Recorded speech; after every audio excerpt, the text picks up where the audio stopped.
Have you ever met someone who never gives up? I'm talking about the kind of person who walks into the middle of a crisis, and while everyone else is panicking, screaming, or freezing up, they remain completely silent. Their heart rate doesn't seem to show a significant spike. Their eyes don't dart around. They are terrifyingly calm. It's almost unsettling, isn't it? When you look at them, you don't just feel respect. You feel a little bit of fear, not because they are aggressive, but because they possess a level of self-control that feels unnatural. And then, you look at yourself. You let a rude comment from a coworker ruin your entire Tuesday.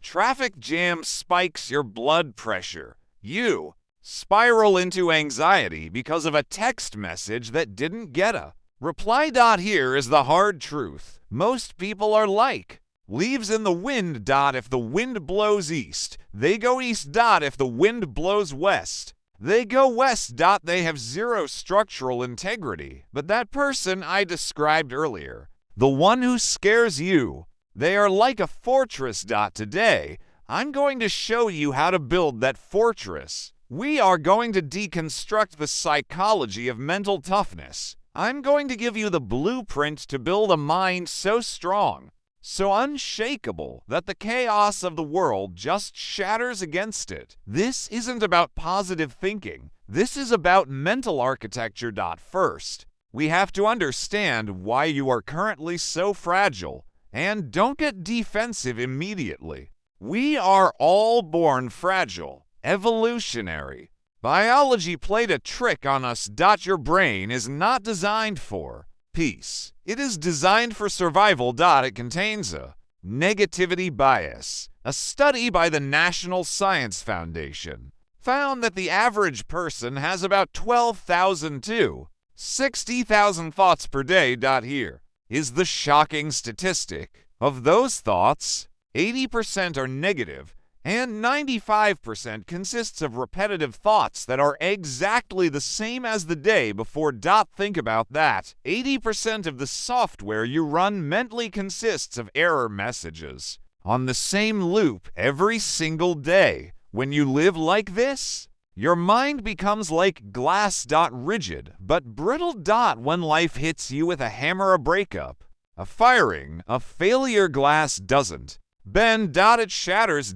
Most people try to protect this fragile mind by hiding. They avoid conflict. They stay in their comfort zones. They constantly look at negative news to numb their anxiety. But the scary strong people, they didn't build a glass mind. They developed a mind powered by muscle, and muscles only grow through one thing: tension. So, how do we start the construction? The first step is a concept I call the disconnection. Right now, you are fused with your emotions. If you feel anger, you become anger. If you feel fear, you become fear. You say, I am sad. Language matters. You are defining your identity by a temporary chemical state.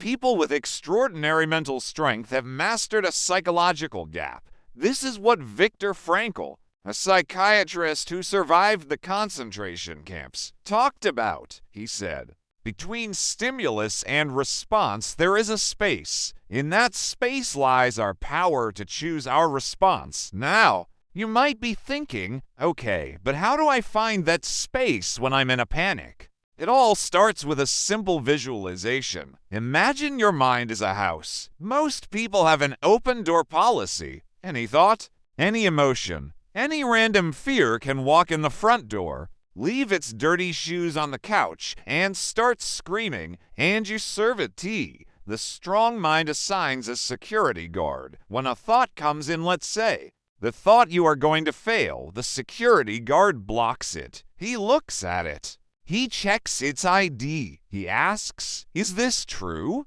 Is this useful? Or is this just an old programming method? That is the difference. Weak minds obey their thoughts. Strong minds interrogate them. Now, let's get practical. I'm going to give you 3 methods to develop this strength. These are not fun at all. They are not comfortable, but they work. Protocol 1. Voluntary. Suffering. You cannot build a strong mind in a soft environment. If your life is perfectly temperature controlled, filled with satisfying food and entertainment, your mental resilience atrophies. You need to introduce the concept of hormetic stress. This is short-term stress that makes the organism stronger. This means taking cold showers. This means fasting. This means sitting in silence without your phone for 30 minutes. When you force yourself to do something you hate, you are physically changing the structure of your anterior mid-cingulate cortex. That is the part of the brain linked to willpower. You are callousing your mind. You are teaching your brain. We don't do what we feel like doing. We do what we decide to do. Protocol 2. The zero reaction rule. Practice this for the next week. When something bad happens, you drop a glass, someone cuts you off in traffic, the Wi-Fi goes out, you are forbidden from reacting for 5 seconds. No cursing. No sighing. Don't roll your eyes. You just stare at the problem. In those 5 seconds, you are killing the neural pathway of victimhood. You are training your brain to assess rather than emote. This is what makes people scary. When everyone expects you to explode and you just stand there, you become the most powerful person in the room. Protocol 3. The narrative override. Most of the time, the pain you feel isn't the event. It's the story you tell yourself about the event. You lose your job. The event is neutral. The story is, I am a failure. I'll never find work. I'm going to be homeless. That story is what breaks you. A strong mind edits the story in real time. They lose their job. And the story develops like this. This was the push I needed to start my own business. This is a pivot point. This was what the Stoics called Amor, Fati, love of fate. Love your fate. Not just tolerating it, but using it as fuel. Now, I have to warn you, if you actually do this, if you actually develop this level of strength, you are going to lose friends. Here is what most people don't realize. Bonding in modern society is often based on shared misery. People get together to complain. They complain about their boss, the weather, the government, their partners. It's a victim club. When you stop complaining, when you stop reacting, when you look at a problem and say, okay, let's solve it, instead of, oh my God, this is terrible, you hold up a mirror to them. Your silence highlights the chaos they create. Your discipline reveals their laziness. They will say you are cold. They will say you are a robot. They will try to drag you back down into the mud because your cleanliness makes them feel dirty. Let them talk. That fear they feel, that is the sound of their ego recognizing your authority. You aren't acting scary. You are just free, and freedom is terrifying to people who are bound to their chains. Building a mind this strong is not a weekend project. It is a lifelong war against your own biology. It requires you to kill the part of you that wants to be saved. Nobody is coming to save you. There is no motivational video, book, or guru.